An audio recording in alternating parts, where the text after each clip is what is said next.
Hey everyone, जैसा कि मैं बता दूं कि हम breathing and exchange of gases जो कि हमारे +1 ह्यूमन फिजियोलॉजी एंड सीईआरटी का बहुत ही इंपॉर्टेंट चैप्टर है। तो इसमें मैंने पार्ट 1 पार्ट 2 जो है वो रिप्रेजेंट कर दिया है। अब हम बात करेंगे पार्ट 3 की। तो जैसा कि आप सभी बच्चों को पता है कि मैंने पार्ट 1 में ब्रीदिंग क्या होती है और रेस्पिरेशन में क्या डिफरेंस है, इसके अलावा हमने ये वाली बात भी की थी कि कौन कौन से इसमें स्टेपिंग आती है। जैसे कि ब्रीदिंग आएगी, एक्सटर्नल रेस्पिरेशन, ट्रांसपोर्ट आता है, इंटरनल रेस्पिरेशन आती है और फिर सेलुलर रेस्पिरेशन आती है। आपको ये भी बताया था कि कौन कौन से डिफरेंट ऑर्गेनिजम्स हैं और उन ऑर्गेनिजम्स में कौन कौन से टिश्यूज़ या सेल्स जो भी हैं यूज़ किए जाते हैं रेस्पिरेशन पॉइंट ऑफ व्यू से। इसी तरह से आपको ये भी बताया गया था कि रेस्पिरेटरी ट्रैक, जो कि हमने पार्ट 1 में एक्सप्लेन कर लिया है कि रेस्पिरेटरी ट्रैक में कौन कौन सी चीज़ें होती हैं रेस्पिरेटरी ट्रैक में, और साथ में क्या होता है रेस्पिरेटरी ऑर्गन, जिस इन दोनों से मिलकर क्या बनता है रेस्पिरेटरी सिस्टम। तो ये वाला पॉइंट भी हमने काफ़ी अच्छे से प्रीवियस लेक्चर में पढ़ लिया था। बाकी ये डायग्राम बहुत ही इंपॉर्टेंट है, जो कि आप सबको पता है कि कौन कौन से पार्ट्स जो हैं वो इसमें रहेंगे। अब हम बात करते हैं कि हमारे पास जैसे कि रेस्पिरेटरी मेम्ब्रेन भी मैंने बता दी थी कि इसमें दो नॉन सेलुलर और एक सेलुलर मेम्ब्रेन होती है। जो आपकी दो सेलुलर मेम्ब्रेन कौन सी हैं, सिंपल स्क्वामस और एंडोथेलियम, और बेसमेंट मेम्ब्रेन कैसी होती है, नॉन सेलुलर होती है। तो ये पॉइंट हमने कर लिया था। ये आपको लंग्स के बारे में भी बता दिया था कि जो हमारे थोरेसिक चैम्बर में होते हैं, और थोरेसिक चैम्बर में वेंट्रल साइड पे क्या होता है, डॉर्सल पे क्या होता है, लेटरल पे क्या होता है, लोअर साइड पे क्या होता है, ये सारी बात हमने आपको प्रीवियस लेक्चर में बता दी थी। तो चलिए अब नेक्स्ट यहाँ पर बात करेंगे। हम बात करेंगे मैकेनिज्म फॉर ब्रीदिंग, कि जब हम सांस लेते हैं तो किस प्रकार से जो है वो सांस अंदर आती है, मतलब एयर अंदर आती है, और जो भी CO2 है वो बाहर जाती है। तो बेटा इसके लिए ना आपको दो बातें बहुत ही इंपॉर्टेंट है जो कि पता होनी चाहिए। क्या पता होना चाहिए? कि जब भी आप सांस लेते हैं तो जो आपकी गैसेस हैं वो हाई पार्शियल प्रेशर से कौन सी साइड मूव करती हैं, हाई पार्शियल प्रेशर से लो पार्शियल प्रेशर की तरफ जो है वो मूवमेंट शो करेंगी। तो जहाँ पे हाई पार्शियल प्रेशर होगा वहाँ से लो पार्शियल प्रेशर की तरफ जाएंगी। और दूसरा रूल आपको क्या याद रखना है? दूसरा रूल आप बच्चों को ये याद रखना है कि जो प्रेशर है और वॉल्यूम है वो आपस में एक दूसरे के इन्वर्सली प्रोपोर्शनल है। अगर प्रेशर ज़्यादा होगा तो वॉल्यूम कम, और प्रेशर कम हुआ तो वॉल्यूम ज़्यादा। तो ये दो पॉइंट जो हैं ये आपको सबसे पहले ज़रूर क्लियर होने चाहिए मैकेनिज्म ऑफ ब्रीदिंग को पढ़ने से पहले, ताकि आप ये पता लगा सकें कि कब एयर जो है वो हमारे अंदर आएगी और किस वक्त एयर जो है वो हमारे बाहर जाएगी। तो high partial pressure to low partial pressure जो है, ये चीज़ें जो है वो आपको बस क्लियर होनी चाहिए, तभी आपको ये टॉपिक जो है वो समझ आएगा। तो जैसे कि आप देखिए कि जब भी हम बात करते हैं मैकेनिज्म ऑफ ब्रीदिंग के लिए, तो कुछ मसल्स के बारे में आपको पता होना चाहिए कि हमारी दो तरह की मसल्स जो हैं वो बहुत ही इंपॉर्टेंट रोल अदा करती हैं। अब वो दो तरह की मसल्स कौन कौन सी हैं वो मैं आपको बता दूं। एक तो हमारे पास होता है जी डायाफ्राम। तो जो डायाफ्राम है ये स्ट्रॉन्गेस्ट मसल में आती है। तो डायाफ्राम जो है वो मेजर मसल है जो कि आपके मैकेनिज्म ऑफ ब्रीदिंग में इम्पॉर्टेंट रोल अदा करेगी। दूसरे पॉइंट क्या होते हैं? दूसरी आती हैं आपके पास इंटरकोस्टल मसल। तो इंटरकोस्टल मसल्स जो हैं वो आपके बहुत ही इंपॉर्टेंट रोल अदा करेंगी। तो इंटरकोस्टल मसल भी दो प्रकार की होती हैं। जैसे कि मैं आपको बता दूं कि अगर हमारे पास ये स्टर्नम है तो आप देख रहे हैं इस स्टर्नम के साथ जो है वो रिब्स क्या होंगी, अटैच्ड होंगी।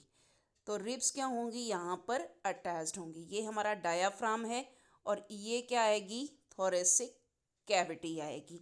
तो डायाफ्राम है और साथ में ये स्टर्नम है और यहाँ पे रिब्स हैं। तो इस रिब्स के बीच में जो है वो आपको मसल्स नज़र आती हैं। तो कौन कौन सी मसल्स होंगी? यहाँ पे होंगी इंटरनल इंटरकोस्टल मसल, और इंटरनल इंटरकोस्टल मसल के बाहर जो मसल आती हैं उनको आप क्या नाम देते हैं? उनको आप बोलते हैं एक्सटर्नल इंटरकोस्टल मसल। तो इसके बाहर जो आएंगी वो एक्सटर्नल होंगी, और जो अंदर वाली जो ब्लू शेप में नज़र आ रही हैं ये होंगी हमारे पास इंटरनल इंटरकोस्टल मसल। तो सबसे पहले तो आपको ये पता होना चाहिए कि यहाँ पे नॉर्मली जब आप सांस लेते हैं, ब्रीदिंग करते हैं, तो आपकी कौन सी मसल्स काम करती हैं एक्सटर्नल इंटरकोस्टल मसल। तो जो आपके पास एक्सटर्नल इंटरकोस्टल मसल हैं, ये नॉर्मल ब्रीदिंग में काम करेंगी। और जो इंटरनल इंटरकोस्टल मसल हैं, ये उस वक्त काम करेंगी जब आप फोर्सफुल इंस्पिरेशन या एक्सपीरेशन करोगे। तो नॉर्मल सिचुएशन में आपकी एक्सटर्नल इंटरकोस्टल मसल काम करेंगी, और फोर्सिबल रेस्पिरेशन के दौरान आपकी इंटरनल इंटरकोस्टल मसल जो है वो काम करेंगी, लेकिन फोर्सफुल रेस्पिरेशन में। तो ये दो मसल जो है ये आपको सबसे पहले पता होनी चाहिए। उसके बाद आप देख रहे हैं, जैसा कि मैंने आपको बता ही दिया, कि इंटरनल इंटरकोस्टल मसल और एक्सटर्नल इंटरकोस्टल मसल। तो देखो बेटे, होता क्या है, जो कि रूल मैंने आपको पहले बता दिया, कि जब भी आप ब्रीदिंग की बात करें तो ब्रीदिंग में आपको ये पता होना चाहिए कि हाई पार्शियल प्रेशर से लो पार्शियल प्रेशर की तरफ जो है वो एयर का मूवमेंट होगा। मतलब कि अगर बाहर ऑक्सीजन है और हमारे अंदर ऑक्सीजन कम है तो ऑब्वियसली अंदर जाएगी, और अगर हमारे अंदर CO2 ज़्यादा है और बाहर कम है तो CO2 बाहर ही जाएगा। तो जैसा कि आप सब बच्चों को पता है, आप केमिस्ट्री में पढ़ते हैं कि पार्शियल प्रेशर होता क्या है। पार्शियल प्रेशर का मतलब क्या होता है, जैसे मान लीजिए आपके पास ये ग्रुप में आपको गैसेस जो हैं वो नज़र आ रही हैं। तो आप देख रहे हैं कि हमारे पास मिक्सचर ऑफ गैसेस जो है वो आपको यहाँ पे नज़र आ रहा है। जैसे कि आपको ये डिफरेंट टाइप की गैसेस जो है वो यहाँ पे आपको नज़र आ रही हैं। तो जो इंडिविजुअल गैस है, अगर एक इंडिविजुअल गैस की बात करते हैं तो उस इंडिविजुअल गैस जो है उसके बारे में हम बात करते हैं, तो उसका जो प्रेशर एग्जर्ट होगा उसको आप बोलते हैं partial pressure, which is exerted by individual gas in a mixture of gases. तो जैसे कि अगर यही गैस है और इसी का देख रहे हैं तो ये इसका पार्शियल प्रेशर होगा। तो इसी तरह से, तो होपफुली आपको ये वाला पॉइंट जो है वो यहाँ पे क्लियर हुआ होगा। तो पार्शियल प्रेशर जो है वो इम्पॉर्टेंट है। मैंने ये पॉइंट आपको पहले क्यों बता दिया, कि जैसे कि एटमॉस्फेयर में 760 mm of Hg partial pressure जो है वो गैसेस का क्या है, फिक्स्ड है। और हमारे अंदर जो है वो पार्शियल प्रेशर कैसा रहता है, कम। इसीलिए जो गैसेस हैं वो ऑटोमेटिकली, अगर ऑक्सीजन की ही बात कर रहे हैं तो ऑब्वियसली बेटे वो हाई पार्शियल प्रेशर टू लो ही आएगी, मतलब कि आउटसाइड टू इनसाइड, हमारे अंदर ही आएगी, क्योंकि इसका बाहर जो पार्शियल प्रेशर है वो 760 mm ऑफ Hg है। दूसरा, जहाँ पे प्रेशर ज़्यादा होता है वहाँ पे वॉल्यूम कम होगा, और जहाँ पे वॉल्यूम ज़्यादा है वहाँ पे प्रेशर जो है वो क्या रहेगा, आपका कम रहेगा। तो इसका मतलब ये हुआ कि हमारे अंदर प्रेशर जो है वो कम होता है। प्रेशर अंदर कम होने का मतलब क्या है, कि वॉल्यूम जो है वो इनसाइड कैसा रहेगा, ज़्यादा रहेगा। वॉल्यूम कैसा रहेगा, ज़्यादा रहेगा। तो जैसा कि आप देख रहे हैं, मैंने आपको पहले ही बता दिया, अब ये मैकेनिज़्म है, इसको थोड़ा बेटर ध्यान से देखिएगा, कि जिस वक्त आप सांस लेते हैं, जब आप इनहेलेशन करते हैं, इंस्पिरेशन करते हैं, तो जो डायाफ्राम होता है, डायाफ्राम की पोजीशन में क्या फ़र्क आएगा। तो बेटा जो डायाफ्राम जो है वो आपका फ्लैट हो जाता है, क्योंकि पहले होता है ये डोम शेप का। तो जब आप सांस लेते हैं तो ये कैसा हो जाता है, फ्लैट हो जाता है। तो डायाफ्राम कैसा होगा, कॉन्ट्रैक्ट होगा, जिसकी वजह से डायाफ्राम कैसा होता है, फ्लैट। तो क्या होगी, डायाफ्राम की यहाँ पे क्या होगी, कॉन्ट्रैक्शन होगी, और कॉन्ट्रैक्शन के बाद डायाफ्राम कैसा हो जाएगा, फ्लैट हो जाएगा। अब डायाफ्राम के फ्लैट होने की वजह से जो भी आपकी थोरैसिक कैविटी है उसमें वॉल्यूम जो है वो इंक्रीज़ हो जाता है। वॉल्यूम क्या होगा, उसमें इंक्रीज़ होगा। तो आप देख रहे हैं कि जो हमारी थोरैसिक कैविटी है, क्योंकि डायाफ्राम कैसा हो गया है, फ्लैट हो गया है, तो एंटीरियो पोस्टीरियरली आप देख रहे हैं थोरैसिक कैविटी का वॉल्यूम बढ़ रहा है। इसी तरह से जब हमारे पास एक्सटर्नल इंटरकोस्टल मसल्स की कॉन्ट्रैक्शन होगी, तो एक्सटर्नल इंटरकोस्टल मसल के कॉन्ट्रैक्ट करने की वजह से जो हमारी रिब्स हैं और जो हमारा स्टर्नम होगा ये मूव करेगा अपवर्ड, और साथ में कैसे आएगा, ये आउटवर्ड आएगा। तो बाहर की तरफ जो है वो रिब्स और स्टर्नम जो है वो आएंगे ऑटोमेटिकली। इन सब की वजह से वॉल्यूम जो है वो यहाँ पे क्या होगा, इनक्रीज। तो जैसा मैंने आपको अभी बताया कि अगर वॉल्यूम इंक्रीज हो गया तो इसका मतलब क्या होगा, प्रेशर क्या हो जाएगा, यहाँ पे कम हो जाएगा। तो इसका मतलब ये है कि जिस वक्त हम सांस लेते हैं उस वक्त पे क्यों ऑक्सीजन हमारे अंदर आती है। तो इसके अंदर आने का जो एग्जैक्ट रीज़न है बेटा वो ये है कि हमारे अंदर प्रेशर जो है वो थोरैसिक कैविटी में कम होता है। जैसा कि आप यहाँ पर देख ही रहे हैं कि डायाफ्राम कॉन्ट्रैक्ट हुआ है, एक्सटर्नल इंटरकोस्टल मसल भी कॉन्ट्रैक्ट हुई हैं, और इन सब के कॉन्ट्रैक्ट होने की वजह से जो थोरैसिक कैविटी है वो बड़ी हो चुकी है, मतलब कि वॉल्यूम इंक्रीज़ हो चुका है।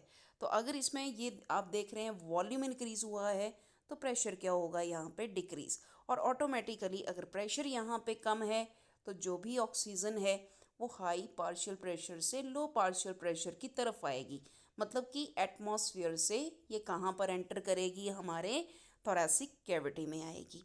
तो अगर आपको ये पता चल गया कि जब हम सांस लेते हैं तो क्या होता है, तो ऑटोमेटिकली आप ये भी बता दोगे कि जब आप एक्सहेल करेंगे उस वक्त क्या होगा। अब बताइए, जब आप एक्सहेल करते हैं तो क्या होता है। इसका मतलब ये है कि जब आप एक्सहेल करेंगे तो जो हमारा डायाफ्राम है वो अब रिलैक्स करेगा। तो जब डायाफ्राम रिलैक्स करता है तो वो फ्लैट से कैसा हो जाता है, डोम शेप का। तो कैसा होगा, फ्लैट से कैसा हो जाएगा, ये डोम शेप का होगा। और जो भी हमारी रिब्स होंगी और जो स्टर्नम होंगे वो डाउनवर्ड जो है इनवर्ड मूवमेंट करेंगे, मतलब कि कुल मिला के थोरैसिक कैविटी जो है वो छोटी हो जाएगी। मतलब मेरे बोलने का कि थोरैसिक कैविटी के छोटे होने का मतलब ये है कि यहाँ पर अब वॉल्यूम क्या हो जाएगा, वॉल्यूम हो जाएगा डिक्रीज, और डिक्रीज होगा तो प्रेशर क्या होगा, इंक्रीज। किस चीज़ का प्रेशर ज़्यादा होगा, यहाँ पे कार्बन डाइऑक्साइड का। तो ऑटोमेटिकली एटमॉस्फेयर में कार्बन डाइऑक्साइड कम होगी और हमारी थोरैसिक कैविटी में ज़्यादा होगी, तो हाई पार्शियल प्रेशर से लो पार्शियल प्रेशर की तरफ ये जो CO2 है ये क्या हो जाती है, रिलीज़ हो जाती है। तो होपफुली आपको ये ज़रूर समझ में आया होगा कि अगर ये डायग्राम आपको इस प्रकार से नज़र आ रहा है तो एक्सेलेशन है। और अगर आपको ये डायग्राम जिसमें कि आपका जो डायाफ्राम है वो आपको फ्लैट नज़र आए, कॉन्ट्रैक्टेड नज़र आए, तो आप उस वक्त पे इनहेलेशन कर रहे होंगे। तो यहाँ पर ये पॉइंट जो है ये दोनों ही मैंने यहाँ पे बता दिए हैं कि किस प्रकार से डायाफ्राम जो है वो रिलैक्स होता है, वो आपका डोम से कैसा हो जाएगा, कैसा हो जाता है, फ्लैट से डोम शेप का हो जाता है, वॉल्यूम डिक्रीज़ करता है। तो कुल मिला के जो भी कहानी है वो मैंने आपको यहाँ पर समझा दी है। तो ये देखिए किस प्रकार से एयर जो है वो बाहर की तरफ जो है वो रिलीज़ हो रही है, वो मैंने आपको एग्जाम्प्लीफाई कर दिया है। बाकी मैंने आपको यही बताया कि अगर आप फोर्सफुल ब्रीदिंग कर रहे हैं तो उस वक्त पे कौन सी मसल, ये आपके नीट का क्वेश्चन बन सकता है कि उस वक्त कौन सी मसल काम कर रही होती हैं, इंटरनल इंटरकोस्टल मसल्स उस वक्त क्या कर रही होती हैं, काम कर रही होती हैं। तो जैसा कि आप देख रहे हैं कि जो अडल्ट ब्रीदिंग रेट है, जो अडल्ट ब्रीदिंग रेट है, ये क्वेश्चन भी बेटा है आपके नीट का फेवरेट क्वेश्चन है कि अडल्ट ब्रीदिंग रेट क्या होता है, तो ये होता है 12 to 16 पर मिनट। तो 12 to 16 जो है इसका वैल्यू होगा पर मिनट में। अब थोड़ा सा जो आगे का टॉपिक है वो मैं आपको बता दूं कि वो कौन सा है। तो वो टॉपिक है आपके पास मैकेनिज्म ऑफ ब्रीदिंग के बाद रेस्पायरोमेट्री आती है। कौन सा टॉपिक आता है अब हमारे पास, अब हमारे पास आएगा रेस्पायरोमेट्री। तो देखते हैं ये रेस्पायरोमेट्री क्या होती है। तो सबसे पहले आपको क्या पता होना चाहिए कि कुछ वॉल्यूम्स होते हैं। वो वॉल्यूम क्या है वो आपको आइडिया में होना चाहिए। जैसे कि सबसे पहले हमारे पास आता है टाइडल वॉल्यूम। तो बेटा टाइडल वॉल्यूम क्या होता है ये पता होना चाहिए। जैसे कि आप नॉर्मली जो भी सांस इनहेल कर रहे हैं या एक्सहेल कर रहे हैं, जो आप एयर इनहेल या एक्सहेल करते हैं नॉर्मली, उसको बोला जाता है टाइडल वॉल्यूम। क्या बोलते हैं उसको, उसको बोलते हैं टाइडल वॉल्यूम। तो टाइडल वॉल्यूम की वैल्यू कितनी होती है, ये होती है 500 ml होती है। तो जैसा मैंने आपको बताया कि 500 ml, पता नहीं कितनी बार ये क्वेश्चन आपके नीट में आया है। अगर ये 500 ml है तो 1 मिनट में आप 12 से 16 टाइम्स देखिए तो कितना आ जाएगा वॉल्यूम या अमाउंट ऑफ एयर, कितना आ जाएगा 6000 से लेकर 8000 ml, जिसको कि आप बोलते हैं मिनट रेस्पायरेटरी वॉल्यूम बोलते हैं। तो नॉर्मली जो भी आप सांस इनहेल कर रहे हैं एक्सहेल कर रहे हैं, टाइडल वॉल्यूम है, और नॉर्मली कितना होता है ये 500 ml। अब नेक्स्ट क्या आता है हमारे पास, IRV, जिसको आप बोलते हैं इंस्पिरेटरी रिजर्व वॉल्यूम। तो इंस्पिरेटरी रिजर्व वॉल्यूम है क्या, तो देखो बेटा, इंस्पिरेटरी रिजर्व वॉल्यूम का मतलब होता है जो भी आप एडिशनल अमाउंट ऑफ एयर अगर आप ब्रीथ करते हैं फोर्सफुल इनहेलेशन के बाद। तो जब आप फोर्सफुल इनहेलेशन करते हैं तो कितना सांस आप ले सकते हैं।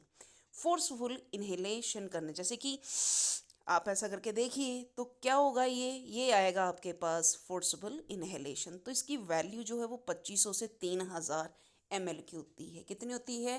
2500 से 3000 ml होता है आपके पास IRB। अब ERB क्या होगा? अगर आप फोर्सबल एक्सपिरेशन करते हैं या फोर्सबल एक्सहेलेशन करते हैं तो कितना एडिशनल अमाउंट ऑफ एयर आप छोड़ रहे हैं, उसको आप क्या बोलते हैं? उसको आप बोलते हैं एक्सपायरेटरी रिजर्व वॉल्यूम बोलते हैं। क्या बोलते हैं उसको?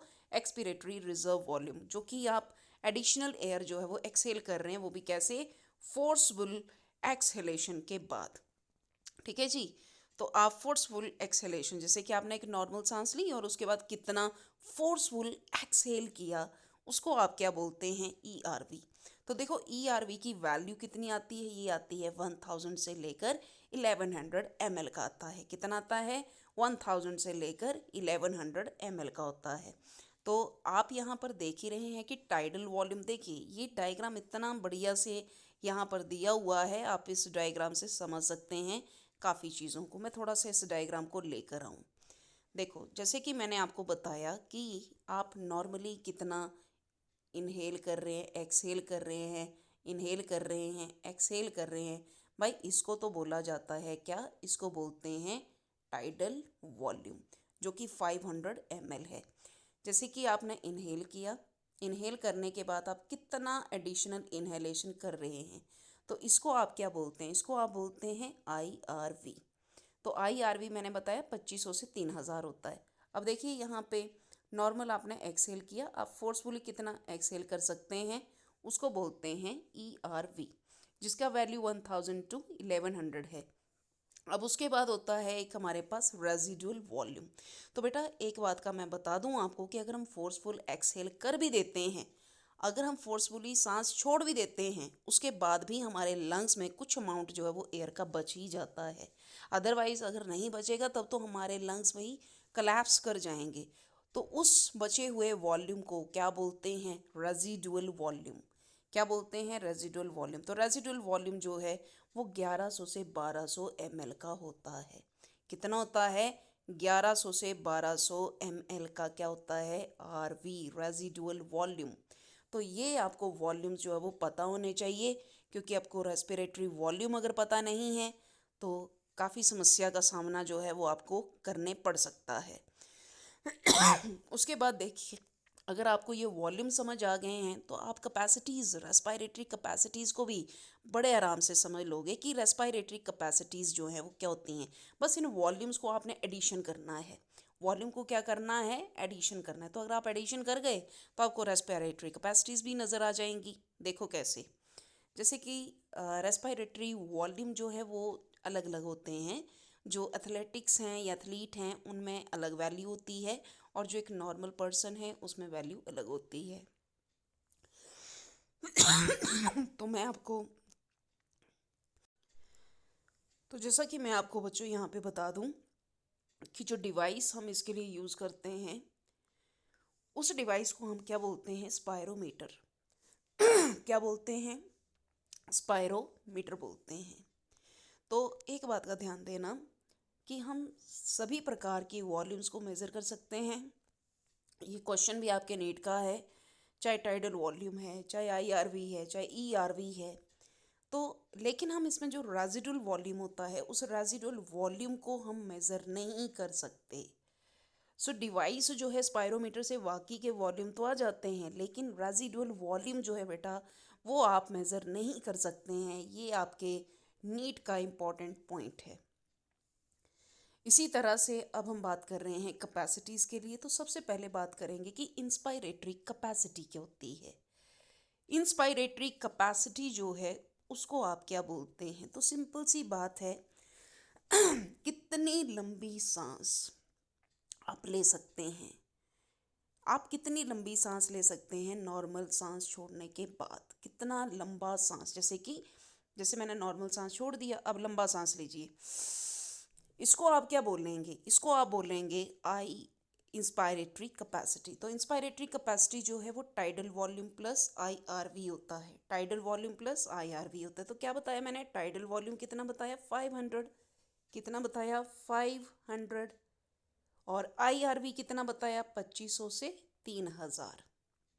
कितना बताया? 2500 से 3000 की वैल्यू बताई। तो बेटा ऑटोमेटिकली अगर आप इसको ऐड करते हैं तो आपके पास इंस्पायरेटरी कैपेसिटी जो है उसकी वैल्यू जो है वो आपके पास आ जाएगी। या तो ये कितना होगा, अगर आप 500 में 3000 जोड़ते हैं तो 3500 हो गया, और अगर आप 2500 जोड़ते हैं तो 3000। तो इसकी वैल्यू 3000 से लेकर कितनी आ सकती है? 3500 तक आ सकती है, ये ध्यान रखना। इसी प्रकार से अब एक्सपायरेटरी कैपेसिटी क्या होगी? एक्सपायरेटरी कैपेसिटी ये होती है कि नॉर्मल सांस इनहेल करने के बाद कितना लंबा आप छोड़ सकते हैं। तो टाइडल वॉल्यूम प्लस ERV को अगर आप ऐड कर देते हैं, तो टाइडल वॉल्यूम और ERV को अगर आप करते हैं ऐड, तो आपके पास आ जाएगा एक्सपायरेटरी कैपेसिटी। तो कितना आएगा वैल्यू, आप ही बताइए। जैसा कि मैंने बताया टाइडल वॉल्यूम तो भाई हमारे पास 500 है, तो ERV कितना आता है? ERV मैंने अभी आपको बताया 2500 से 3000 का। तो आप इसमें 2500 या फिर साथ में क्या कर सकते हैं, 3000 जो है, सॉरी ERV जो है वो 3000 नहीं होता, ये आपका 1000 से लेकर 1100 है। Sorry for this misunderstanding. कितना होता है?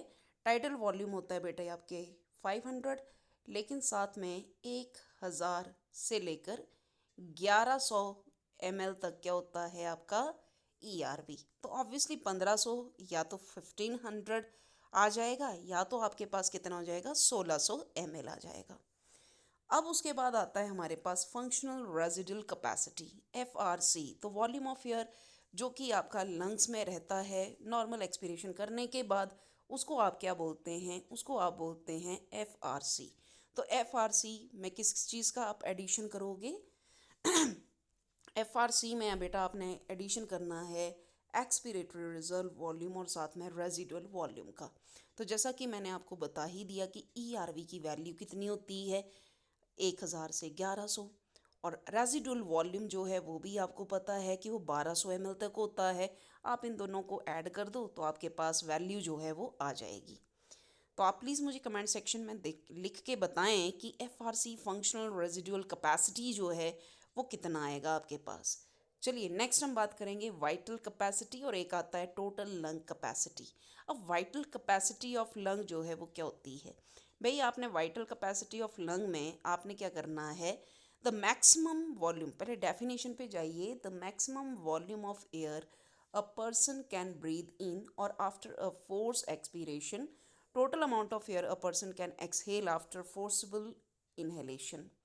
तो आप ऐसे समझिए कि जो वाइटल कैपेसिटी है उसमें आप टाइडल वॉल्यूम IRV और साथ में ERV जो है उसको आप क्या कर सकते हैं? ऐड कर सकते हैं। तो वाइटल कैपेसिटी में कौन सा वॉल्यूम ऐड नहीं किया? Residual volume. तो रेजिडुअल वॉल्यूम को माइनस कर दीजिए, बाकी जो बचेगा आपके पास वो क्या आएगा? Vital capacity of the lung. इसी तरह से टोटल लंग कैपेसिटी क्या होती है? टोटल लंग कैपेसिटी में बेटा सारी ही चीज़ें ऐड कर दीजिए। जैसे कि आप इसमें vital capacity plus residual volume, तो अगर आप वाइटल कैपेसिटी और रेजिडुअल वॉल्यूम को ऐड करते हैं तो ये आ जाएगी आपके पास टोटल लंग कैपेसिटी। तो जैसे कि मैंने बता ही दिया कि इसमें टाइडल वॉल्यूम IRV ERV और रेजिडुअल वॉल्यूम आ जाएंगे। तो आप प्लीज़ बताएं कि कितनी वैल्यू जो है वो आपके पास यहाँ पे आ रही हैं। तो मुझे लगता है कि काफ़ी चीज़ें जो हैं वो यहाँ पर मैंने एक्सप्लेन की हैं। पूरा रेस्पायरोमीट्री जो है वो आपको यहाँ पर बता दिया है, जो कि नीट का एक बहुत ही इम्पॉर्टेंट टॉपिक जो है वो आपके पास यहाँ पर रहने वाला है। तो ये काफ़ी ज़्यादा इम्पॉर्टेंट लेक्चर जो है वो ये पार्ट 3 में मैंने यहाँ पे एक्सप्लेन किया हुआ है। बाकी हम इसके बाद ये पढ़ेंगे कि जो एक्सचेंज ऑफ गैसेस है वो कैसे होता है। तो इससे पहले कि मैं आपको पूरा एक्सचेंज ऑफ गैसेस, क्योंकि ये बहुत इंपॉर्टेंट टॉपिक है और थोड़ा सा लेंथी है, ये चीज़ जो है वो आपके समझने वाली है, तो इसको हम कोशिश करेंगे कि इसको नेक्स्ट वीडियो में आपके पास लेकर आएँ कि एक्सचेंज ऑफ गैसेस जो है वो कैसे आपके पास रहेगा। तो होपफुली आपको ये लेक्चर अच्छा लगा होगा। आप इसको लाइक शेयर सब्सक्राइब कर सकते हैं मेरे चैनल को, और कोई भी क्वेरी है तो आप कमेंट सेक्शन में जो है वो आप ले सकते हैं। तो चलिए मिलते हैं आपके पास साथ एक और वीडियो के साथ। तो तब तक के लिए goodbye. So thank you so much for watching this video. Thanks a lot.